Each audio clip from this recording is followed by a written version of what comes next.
Hi everybody, it's Die Laughing, and today I'm going to do a little tuition video on Pokemon statistics. What do they mean? What are all these mysterious things like base stats, EVs, IVs? How does nature come into play? How does it change how a Pokemon stats behave? So I'm going to run through all the various bits and pieces together, and I'm going to show how they all work together to define what a Pokemon stats might end up being. So I'm going to use a little friend of mine to act as demonstration. So I'd like to introduce you to Quince, my Garchomp. He's a Garchomp like any other. He's a ground Pokemon, he's a dragon Pokemon, and he has a certain set of base statistics that make him a Garchomp. These statistics are the same for every Garchomp. Every Garchomp has an HP stat of 108, one attack of 130, and so on and so forth. It's part of what makes a Garchomp a Garchomp. They can't be changed. They're fundamental to his being. So what do they actually mean, these stats? Well, let me quickly run through what each one is anyway. HP, now that's a Pokemon's health points. Pokemon has so many of these, and when it's hit by another Pokemon's move, it'll lose its HP points. And when they get down to 0, the Pokemon faints. Now your defenses work in tandem with HP to determine how well that you take a hit. For example, if you have a really high defense stat, if you're hit by a physical move, you're going to lose your HP points more slowly. If you've got a really low defensive stat, you might have a load of HP, but you'll lose them really quickly when you hit. So they kind of work together, HP and your two defenses, special and physical defenses. Obviously your attack, there's two different types of attack. You've got a physical attack and a special attack. As we can see, a Garchomp's base physical attack is much higher than its special. What does that mean? Well, I'll explain in a minute. And then, of course, then we have a Pokemon's speed. The faster Pokemon is, it'll act first in a battle. So obviously that's a stat again, which you want to be as high as possible. So what I'm going to do, I'm going to show you what each one moves. But first, let's have a look at Quince's attack stat. How does that actually come into manifestation, into how much damage a Pokemon does when it makes a move? So I'll quickly show you a damage calculation stat. Now, don't get too scared of this. I'm not going to go into too much detail. All right, guys, here's a typical damage calculation. And as we can see, it's horrendous. So I'm not going to look at any detail. I don't want people running, screaming from the room. As we can see, it's rather complicated.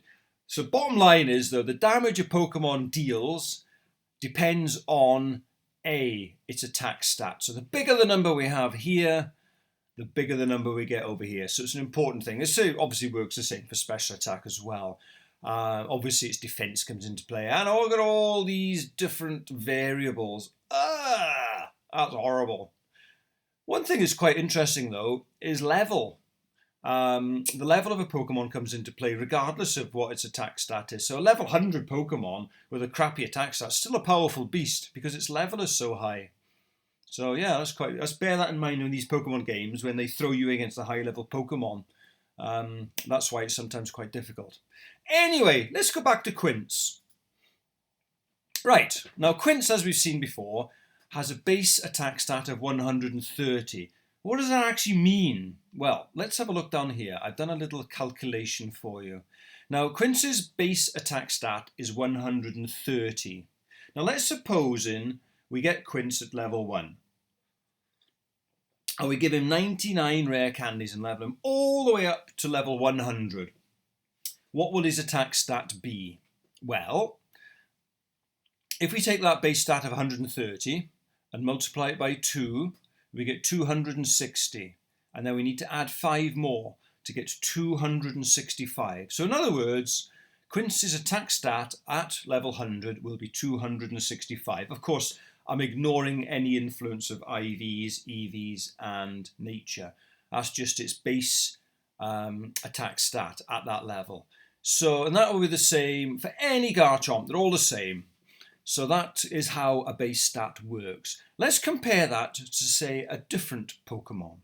Next, I'd like to introduce you to Sammy the Smeagol. Now, Sammy the Smeagol, like any other Smeagol, has a different set of base stats to Garchomp. As you can see, all these numbers, they're a hell of a lot lower. So what does that mean in context of, say, attack? Now let's take Sammy's attack stat of 20 and do the same little sum that we did before. Now Sammy's base attack is only 20.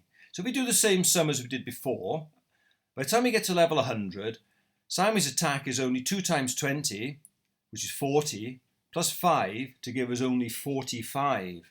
Now, as we can see, that's an awful lot lower than Quince's 265. So that's telling us that fundamentally a Garchomp is a much, much stronger attacker than a Smeagol. Doesn't matter what we do with our Smeagol, we can have one with an adamant nature, his perfect IVs, we EV train it to the hilt. It still has no hope of having an attack anywhere near a Garchomp's. Okay, let's move on to the next. Moving back to Quince, let's have a look at all these stats. Now we can do the same calculation for his base stats for attack, defense, special attack, special defense and speed. Let's take speed for example. If we do the same process and level Quince up to 100 by giving him rare candies, his attack will be 102 times 2, which is 204, and add 5. So it'll be 209. So we can do the same thing for all of these, apart from HP. HP works a little differently. I'll quickly show you what happens with HP. So what we need to do at level 100, what we need to do is double that.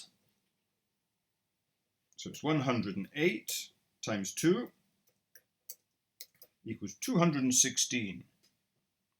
But instead of adding 5, we now have to add 110. So it's 110 plus 216. So that gives us an HP stat of 316 at level 100. So as we can see, the HP stat is usually the highest of all. It's much bigger than your attack here, even though we've got a very big starting point. We're still dwarfed by HP. So that's probably why you'll notice when you're training your Pokemon up, HP is always your highest stat, and that's why, because instead of adding on 5, like up here where we get to level 100, we're adding on 110. So that's where your HP stat comes from. Right, let's move on. Right, guys, that's base stats covered. I think there's much more to talk about that right now. So next thing that can influence what Pokemon stats are is individual values. This is where now Pokemon can start to vary. I don't know if you've ever done it in a game where you've been in an area of grass and you've caught maybe 6 or 7 Pokemon, all at the same level, all the same type, and yet they're all slightly different in their stats. Some of them have got slightly higher attack, might one have more speed and defense and so on and so forth. Now, they're all the same Pokemon. They've all got the same base stats. They've had no training, and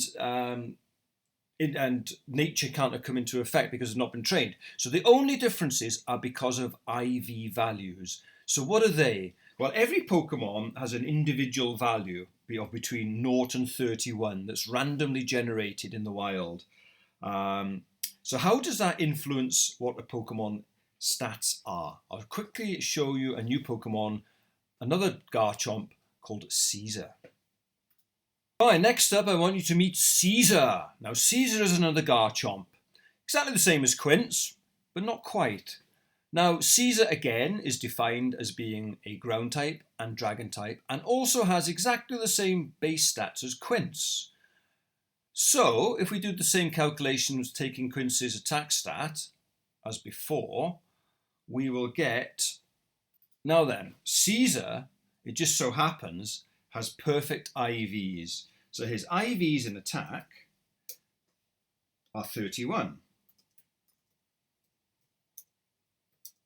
How does that manifest itself as an attack? Well, all we need to do is very, very simply add that 31 onto his base of 265.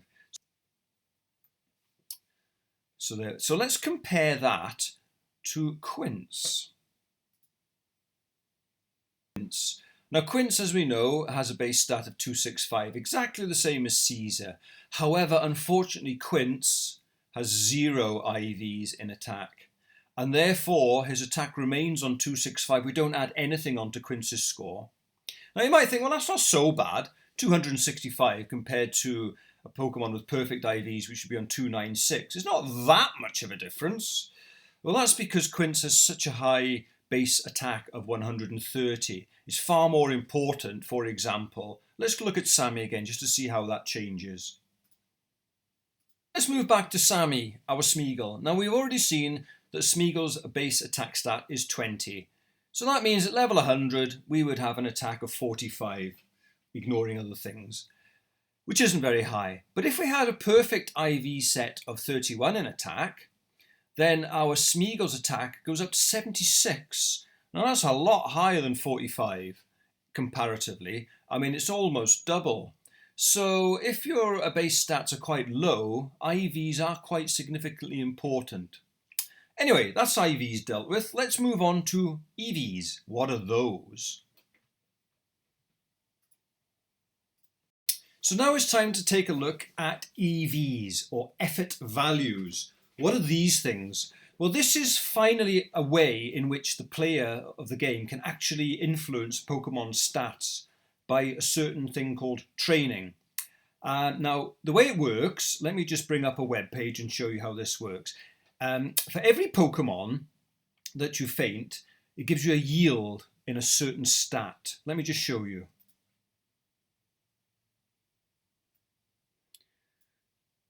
Now, these things are widely available on the World Wide Web. So we have a list of Pokemon by effort value yield. So how this works, let me just show you. Here is a list of Pokemon by effort value yield. Let's just have a look at Bulbasaur as an example.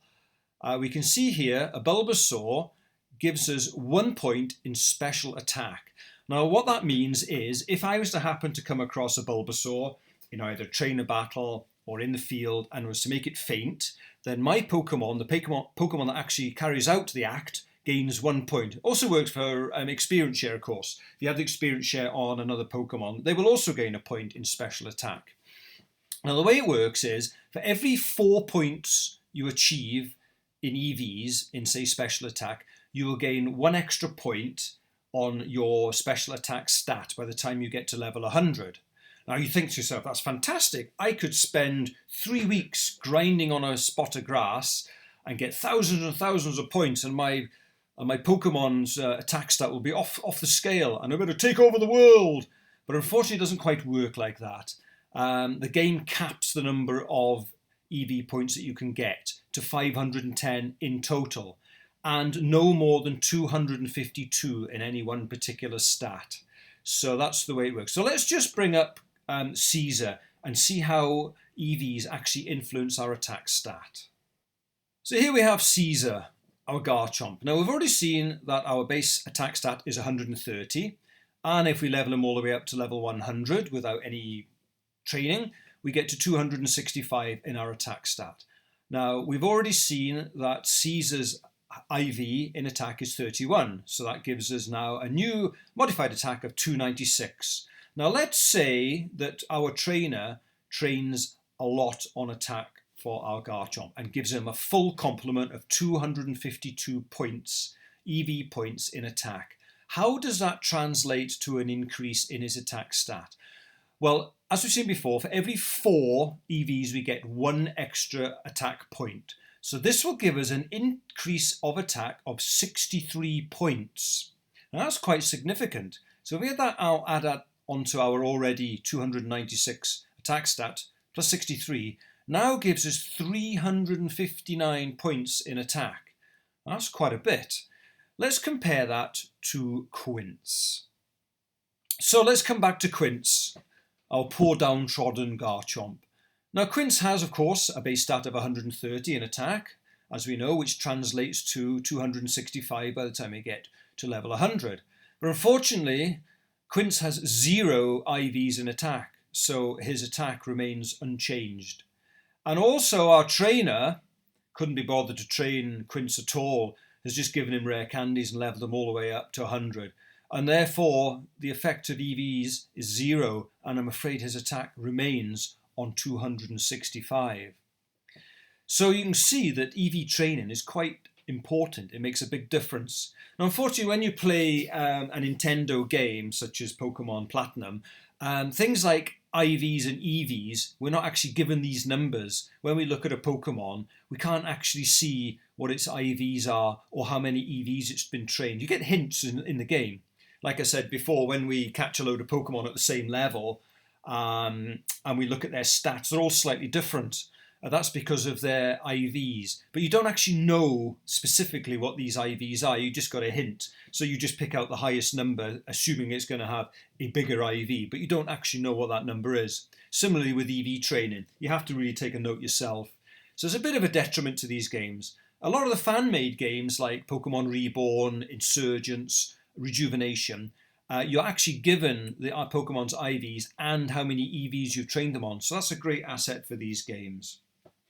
Okay, there's only one more thing to talk about, and that's a Pokemon's nature.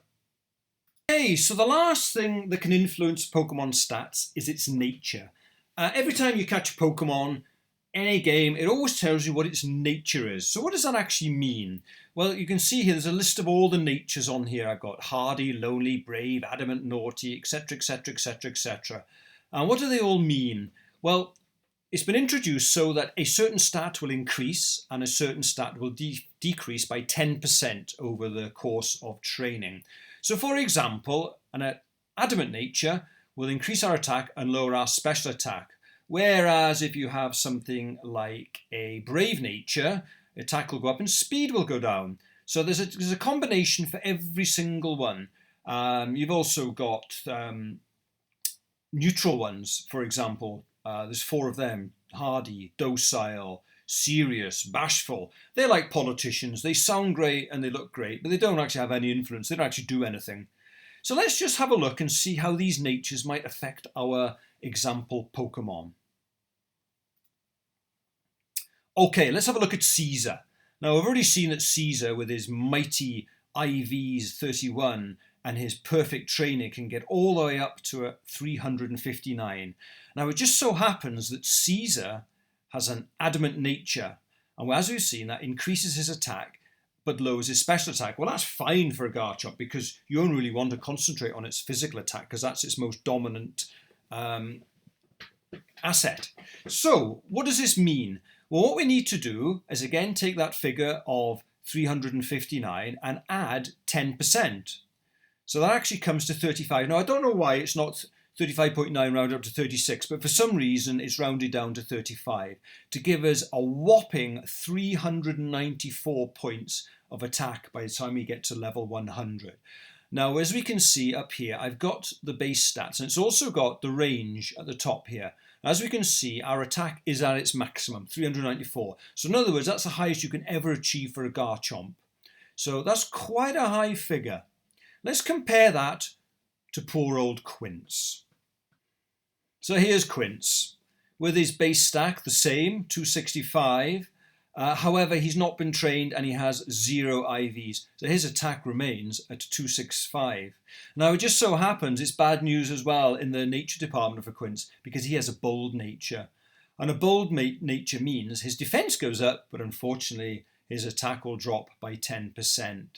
So what does this mean? Well, if it goes down by 10%, 10% of 265 is 27. Now, for some reason, this one does round up. And that gives us 238, which is the minimum a Garchomp could have.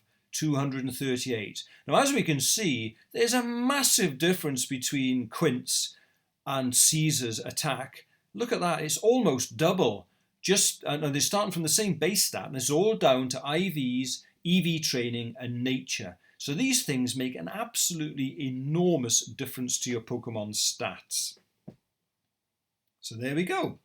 There you have it, guys. You can see the difference that IVs, EV training, and nature make to a Pokemon. I mean, I've often played a game, picked a starter, played the game, walloped through it, think, oh, this is easy, great, no problem at all.